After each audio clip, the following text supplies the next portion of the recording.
This is Coraline by Neil Gaiman, Chapter 8. The other mother looked healthier than before. There was a little blush to her cheeks, and her hair was wriggling like lazy snakes on a warm day. Her black button eyes seemed as if they had been freshly polished. She had pushed through the mirror as if she were walking through nothing more solid than water, and had stared down at Coraline. Then she had opened the door with the little silver key. She picked Coraline up, just as Coraline's real mother had when Coraline was much younger, cradling the half-sleeping child as if she were a baby. The other mother carried Coraline into the kitchen and put her down very gently upon the countertop. Coraline struggled to wake herself up, conscious only for the moment of having been cuddled and loved and wanting more of it, then realizing where she was and who she was with. "There, my sweet Coraline," said the other mother. "I came and fetched you out of the cupboard. You needed to be taught a lesson, but we temper our justice with mercy here. We love the sinner and we hate the sin. Now, if you will be a good child who loves her mother, be compliant and fair-spoken, you and I shall understand each other perfectly, and we shall love each other perfectly as well." Coraline scratched the sleep grit from her eyes. "There were other children in there," she said. "Old ones, from a long time ago." "Were there?" said the other mother. She was bustling between the pans and the fridge, bringing out eggs and cheeses, butter, and a slab of sliced pink bacon. "Yes," said Coraline, "there were. I think you're planning to turn me into one of them. A dead shell." Her other mother smiled gently. With one hand she cracked the eggs into a bowl, with the other she whisked them and whirled them. Then she dropped a pat of butter into a frying pan, where it hissed and fizzled and spun as she sliced thin slices of cheese. She poured the melted butter and the cheese into the egg mixture and whisked it some more. "Now I think you're being silly, dear," said the other mother. "I love you. I will always love you. Nobody sensible believes in ghosts anyway. That's because they're all such liars. Smell the lovely breakfast I'm making you." She poured the yellow mixture into the pan. "Cheese omelet, your favorite." Coraline's mouth watered. "You like games," she said. "That's what I've been told." The other mother's black eyes flashed. "Well, everybody likes games," was all she said. "Yes," said Coraline. She climbed down from the counter and sat at the table. The bacon was sizzling and spitting under the grill. It smelled wonderful. "Wouldn't you be happier if you won me, fair and square?" asked Coraline. "Possibly," said the other mother.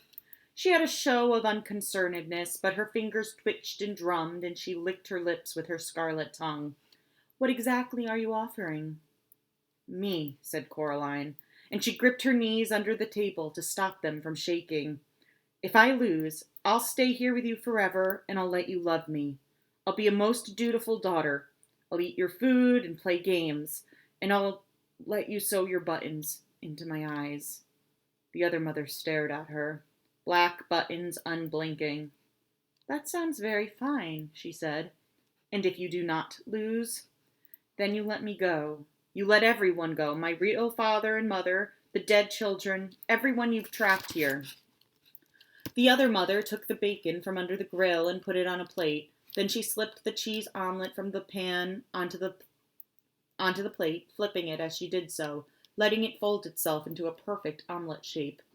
She placed the breakfast plate in front of Coraline, along with a glass of freshly squeezed orange juice and a mug of frothy hot chocolate. "Yes," she said, "I think I like this game. But what kind of game shall it be? A riddle game? A test of knowledge or of skill?" "An exploring game," suggested Coraline. "A finding things game." "And what is it you think you should be finding in this hide-and-go-seek game, Coraline Jones?" Coraline hesitated, then said, "My parents, and the souls of the children behind the mirror." The other mother smiled at this triumphantly, and Coraline wondered if she had made the right choice. Still, it was too late to change her mind now. "A deal," said the other mother. "Now eat up your breakfast, my sweet. Don't worry, it won't hurt you." Coraline stared at the breakfast, hating herself for giving in so easily, but she was starving. "How do I know you'll keep your word?" asked Coraline. "I swear it," said the other mother. I swear it on my own mother's grave. Does she have a grave? Asked Coraline. Oh, yes, said the other mother. I put her in there myself, and when I found her trying to crawl out, I put her back. Swear on something else, so I can trust you to keep your word. My right hand, said the other mother, holding it up. She waggled the long fingers slowly, displaying the claw-like nails.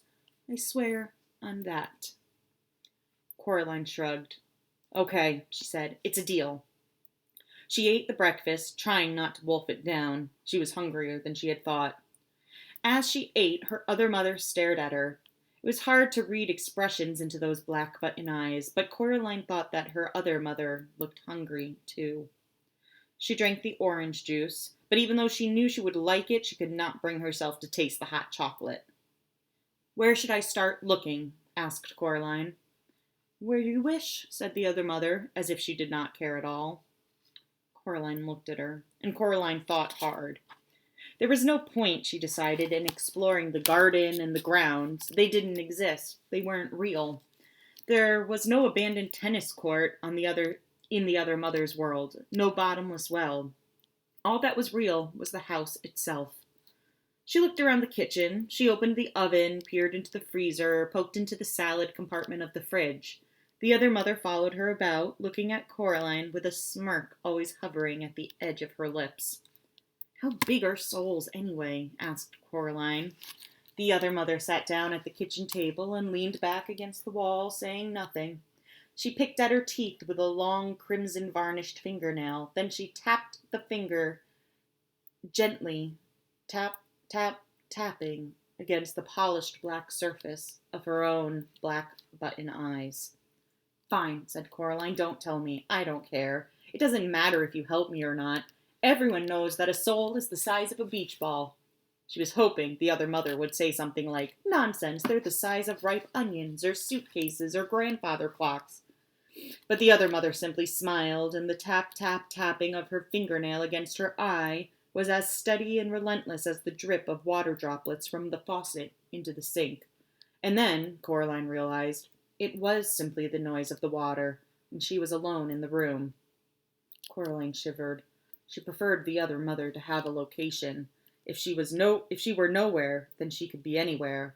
And after all, it is always easier to be afraid of something you cannot see.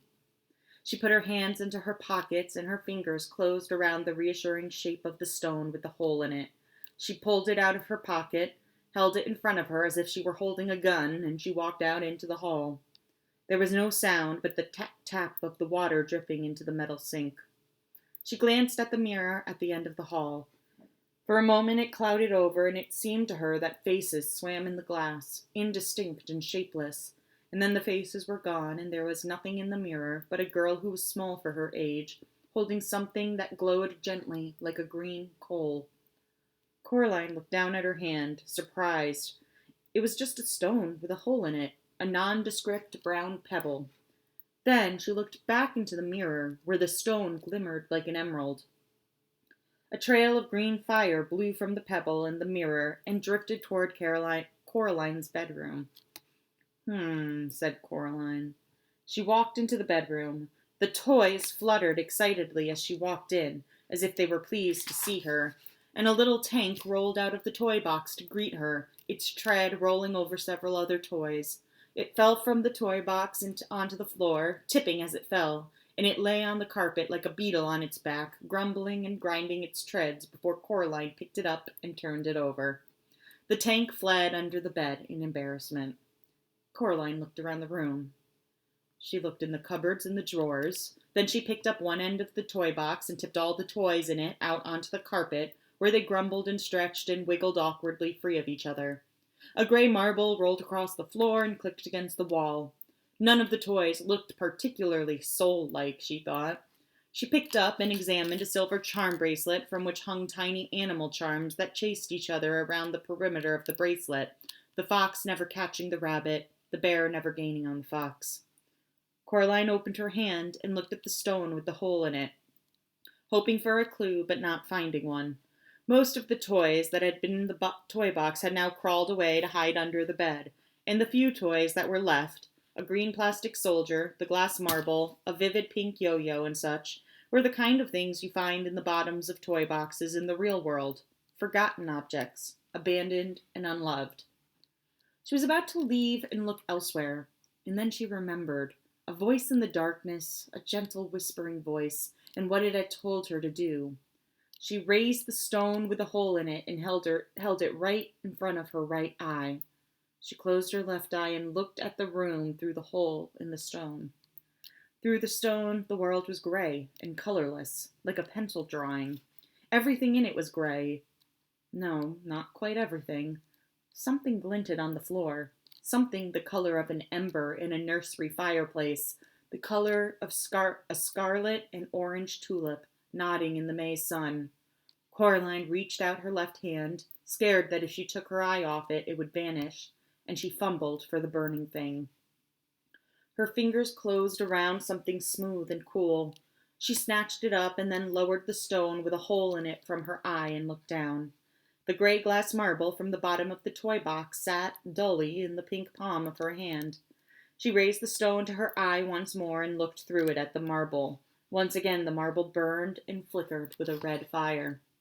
A voice whispered in her mind, "Indeed, lady, it comes to me that I certainly was a boy, now I do think on it. Oh, but you must hurry. There are 2 of us still to find, and the beldam is already angry with you for uncovering me." If I'm going to do this, thought Coraline, I'm not going to do it in her clothes. She changed back into her pajamas and her dressing gown and her slippers, leaving the gray sweater and the black jeans neatly folded on the bed, the orange boots on the floor by the toy box. She put the marble into her dressing gown pocket and walked out into the hall. Something stung her face and hands like sand blowing on a beach on a windy day. She covered her eyes and pushed forward.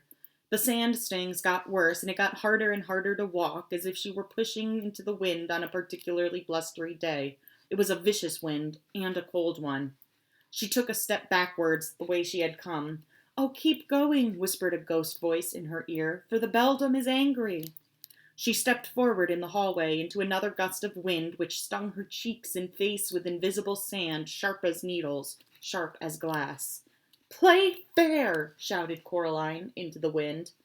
There was no reply, but the wind whipped about her one more time, petulantly, and then it dropped away and was gone. As she passed the kitchen, Coraline could hear, in the sudden silence, the drip, drip of the water from the leaking tap, or perhaps the other mother's long fingernails tapping impatiently against the table. Coraline resisted the urge to look. In a couple of strides, she reached the front door, and she walked outside. Coraline went down the steps and around the house until she reached the other Miss Spink and Miss Forcible's flat. The lamps around the door were flickering on and off almost randomly now, spelling out no words that Coraline could understand. The door was closed. She was afraid it was locked, and she pushed on it with all her strength. First it stuck, then suddenly it gave, and with a jerk, Coraline stumbled into the dark room beyond. Coraline closed one hand around the stone with the hole in it and walked forward into blackness. She expected to find a curtained anteroom, but there was nothing there. The room was dark, the theater empty. She moved ahead cautiously. Something rustled above her. She looked up into a deeper darkness, and as she did so, her feet knocked against something. She reached down, picked up a flashlight, and clicked it on, sweeping the beam around the room. The theater was derelict and abandoned. Chairs were broken on the floor, and old, dusty spiderwebs draped the walls and hung from the rotten wood and the decomposing velvet hangings. Something rustled once again. Coraline directed her light beam upward toward the ceiling. There were things up there, hairless, jellyish. She thought they might once have had faces, might even once have been dogs, but no dogs had wings like bats or could hang like spiders, like bats, upside down. The light startled the creatures, and one of them took to the air, its wings whirring heavily through the dust. Coraline ducked as it swooped close to her. It came to rest on a far wall, and it began to clamber, upside down, back to the nest of the dog bats upon the ceiling. Coraline raised the stone to her eye, and she scanned the room through it, looking for something that glowed or glinted, a telltale sign that somewhere in this room was another hidden soul. She ran the beam of the flashlight around the room as she searched it, the thick dust in the air making the light beam seem almost solid. There was something up on the back wall behind the ruined stage. It was grayish-white, twice the size of Coraline herself, and it was stuck to the back wall like a slug. Coraline took a deep breath. "I'm not afraid," she told herself. "I'm not." She did not believe herself, but she scrambled up onto the old stage, fingers sinking into the rotting wood as she pulled herself up. As she got closer to the thing on the wall, she saw that it was some kind of a sack, like a spider's egg case. It twitched in the light beam. Inside the sack was something that looked like a person, but a person with two heads, with twice as many arms and legs as it should have. The creature in the sack seemed horribly unformed and unfinished, as if two plasticine people had been warmed and rolled together, squashed and pressed into the thing. Coraline hesitated. She did not want to approach the thing.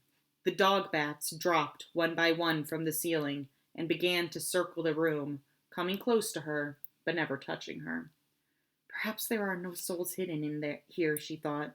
Perhaps I can just leave and go somewhere else. She took a last look through the hole in the stone. The abandoned theater was still a bleak gray, but now there was a brown glow, as rich and bright as polished cherry wood, coming from inside the sack. Whatever was glowing was being held in one of the hands of the thing on the wall. Coraline walked slowly across the damp stage, trying to make as little noise as she could, afraid that, if she disturbed the thing in the sack, it would open its eyes and see her, and then... But there was nothing she could think of as scary as having it look at her. Her heart pounded in her chest. She took another step forward. She had never been so scared, but still she walked forward until she reached the sack. Then she pushed her hand into the sticky, clinging whiteness of the stuff on the wall. It crackled softly like a tiny fire as she pushed, and it clung to her skin and clothes like a spider web clings, like white cotton candy. She pushed her hand into it, and she reached upward until she touched a cold hand, which was, she could feel, closed around another glass marble. The creature's skin felt slippery, as if it had been covered in jelly. Coraline tugged at the marble. At first nothing happened. It was held tight in the creature's grasp. Then, one by one, the fingers loosened their grip, and the marble slipped into her hand. She pulled her arm back through the sticky webbing, relieved that the thing's eyes had not opened. She shone the light on its faces. They resembled, she decided, the younger versions of Miss Spink and Miss Forcible, but twisted and squeezed together like two lumps of wax that had melted and melded together into one ghastly thing. Without warning, one of the creature's hands made a grab for Coraline's arm. Its fingernails scraped her skin, but it was too slippery to grip, and Coraline pulled away successfully. And then the eyes opened. 4 black button eyes glinting and glaring down at her, and 2 voices that sounded like no voice that Coraline had ever heard began to speak to her. One of them wailed and whispered, the other buzzed like a fat and angry bluebottle at a window pane, but the voices said as one person, "Thief! Give it back! Stop! Thief!" The air became alive with dog bats. Coraline began to back away. She realized then that, terrifying though the thing on the wall that had once been the other Mrs. Spink and Forcible was, it was attached to the wall by its web, encased in its cocoon. It could not follow her. The dog bats flapped and fluttered about her, but they did nothing to hurt Coraline. She climbed down from the stage, shone the flashlight about the old theater, looking for the way out. "Flee, miss," wailed a girl's voice in her head. "Flee, now! You have 2 of us. Flee this place while your blood still flows." Coraline dropped the marble into her pocket beside the other. She spotted the door and ran to it and pulled on it until it opened. Thank you for joining me for Chapter 8 of Coraline. See you next time with Chapter 9.